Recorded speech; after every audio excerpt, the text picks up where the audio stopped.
Lampung bebas caleg ex koruptor. Hingga pukul 7 malam hari ini Selasa 17 Juli, 11 partai politik mendaftarkan calon anggota legislatif untuk DPRD Lampung di kantor KPU Lampung.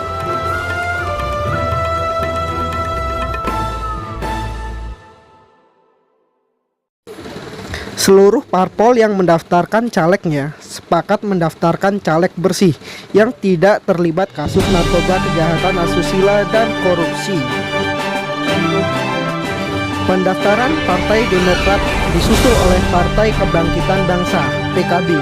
Bupati Lampung Timur yang juga Ketua DPW PKB Lampung, Hoirul Nisa, juga meyakinkan caleg yang mereka daftarkan juga bebas narkoba, kasus asusila, dan korupsi. Bagaimana komitmen partai lainnya untuk soal ini dan apalagi tahapan pileg selanjutnya? Simak laporan lengkapnya pada Koran Tribun Lampung edisi Rabu 18 Juli 2018.